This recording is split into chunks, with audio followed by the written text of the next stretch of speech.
Northern Ireland Alternative Timeline, Season 1, Episode 2.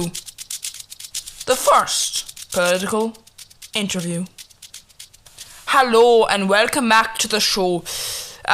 You may have heard before the break we were going to be talking with the leader of a brand new party who's been pushing recently with new campaign ads.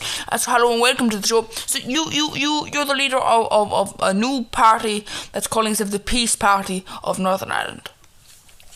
Well, yeah, I mean, basically, we decided to set up a new party because while there have been other parties, mostly the main parties tend to be, the DUP and Sinn Féin, and, so we wanted to have an alternative because they are bad. In our views. I mean, I'm not saying that you're an idiot just because you vote for them.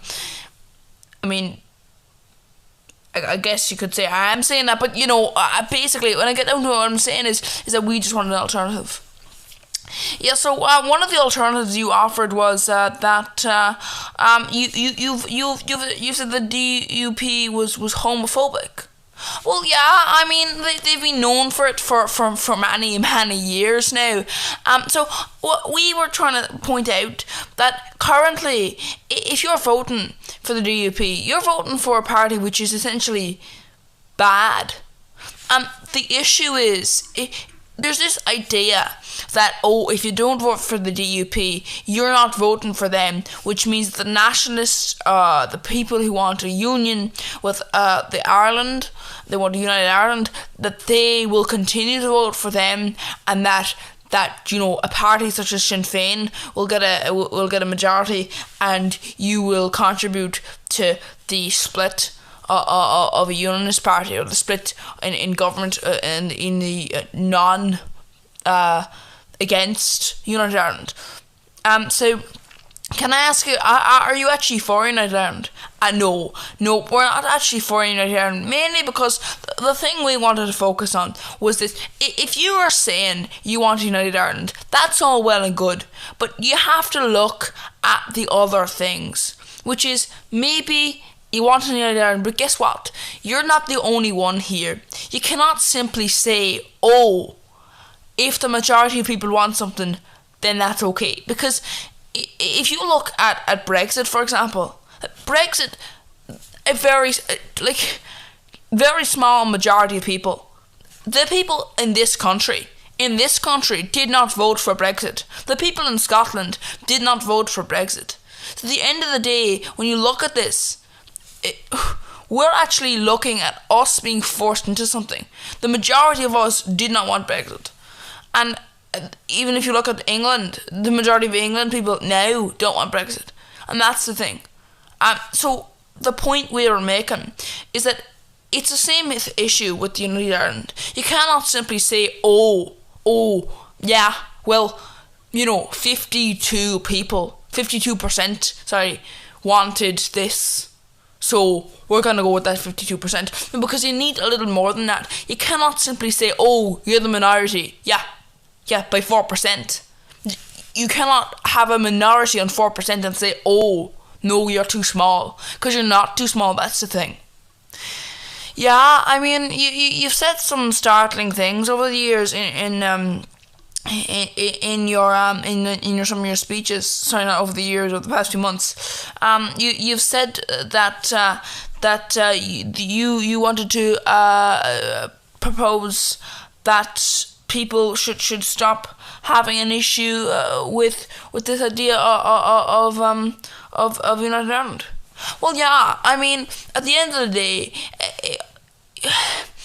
if you elect Sinn Féin to the government, and let's say Sinn Féin, or even any other party who wants United Ireland to the government, if you just ignore the DUP for a minute, even if they did manage to get that level of power, at the end of the day, you don't want that, Because you got this idea that separates people into groups, and that's not what we want. We don't want people to say, we don't want to say to nationalists, oh, vote for us because we're pro-you. And we don't want to say to unionists, oh, vote for us because we're pro-you. No, we're pro-everyone. And at the end of the day, parties always do this in this country. They always end up having a majority, and sometimes mostly a significant majority. Very few parties can actually say they have, a close to 50-50 split with their voters. And that's the thing. So we want that to be the case. Obviously, if the point is, we are not here to protect unionists against nationalists, but we're also not here to protect nationalists against unionists.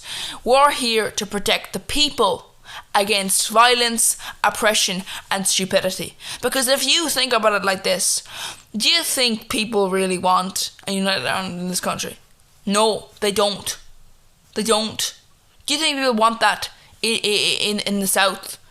At the end of the day, what happens is people are given very, very little information. They don't think it through. So they're told, oh, would you like United Ireland? They're not told, oh, would you like people to be oppressed? Would you like people to be forced to either move to another country?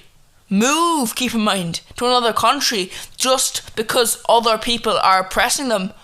Or would you like that? Would you like violence on the street? Would you like economic meltdown? Currently, we're looking at a huge financial crisis on the threshold. A huge financial crisis is coming, and that's the thing. Not, maybe some countries in the world will be okay.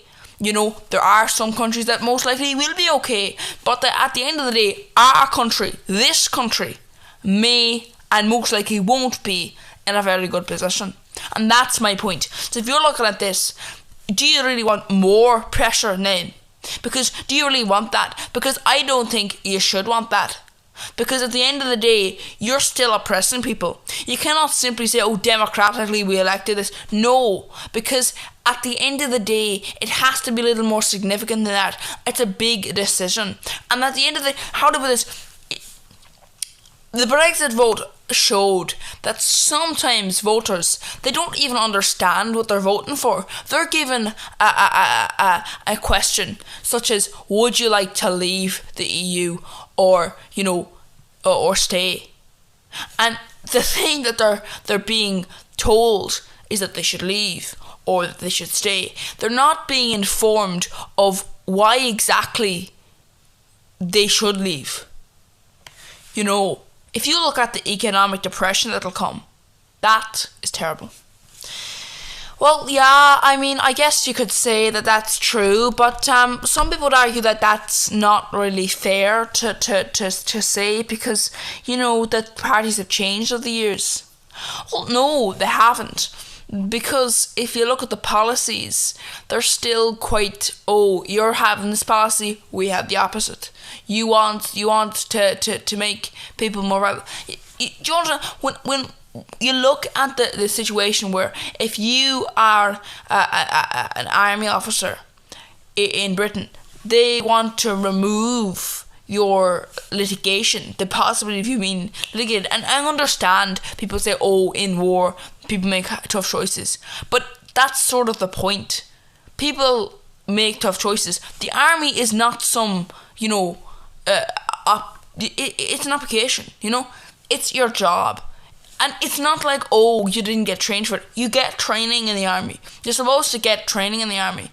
So I think if you're saying that people, oh, war, stuff like that, this is a situation where you are not saying, oh, every single action is to be looked at with absolute disgrace, and treated as if it was not during war. And keep in mind, some of these things are not through wars as such. They're terrorists against army officers, and then army officers are in general population areas, and the issue you've got there is that they're not fighting against terrorists in that scenario. If an army officer comes into a village, for example, he cannot simply say, oh, well, I was fighting a war. Yeah, you are fighting a war, but no, in that instance, you weren't fighting a war. You were stationed in a war. But at that particular time, you were actually not fighting a war. You were on duty, but you weren't actually in fighting. There were no actual terrorists there. There were no actual enemies there. You shot civilians who were clearly civilians. And can I explain this to you? The army is there. They're quite a powerful force. They cannot simply say, oh, they shot someone. No, if you actually didn't tell someone to please put their hands in the air, and you didn't give them time to do that, and you didn't give them time to do all these things, then the fact is, and they have no suspicion, you have to take that into effect. Well, I'm not sure about that. Some people may disagree with you, and we will actually be joined after the break with another political leader from one of the other parties who will be chatting with us together. They'll be debating each other. So we'll see you soon after these. Are you feeling that maybe the parties around the world are looking good? Well, do you know what happens when you vote for other parties that are not us? Well, this is what happens. Your vote is separated to another party. Then we lose power, and the Sinn Féin party continue to have their power. This means that in the end, Sinn Féin gains control of the government, and the union is brought with the Republic of Ireland. Don't vote for other parties. Vote for the DUP. Boom. Hi, I'm British Soldier. I was sent to Northern Ireland a few years back. It was I wouldn't say fun, but it was and it was eventful. So I'm proud to announce my new book, The Life of a Soldier. A new book coming out this September. Thank you for listening to this Smithco fiction podcast. It's kind of like what I guess you could say it's kind of like a news, but for an alternative timeline. So not for this timeline. So just in case you're wondering, this isn't actually actual news. This is actual interviews. But this is like if it was an alternative timeline, these would be possible interviews. Basically, it's like an alternative timeline, not this one though. Anyway, so if you want to click on the video around the screen, you can, and that'd be very nice. Subscribe to the channel, plus stuff like that. That'd be great. So we'll see you next time, I guess.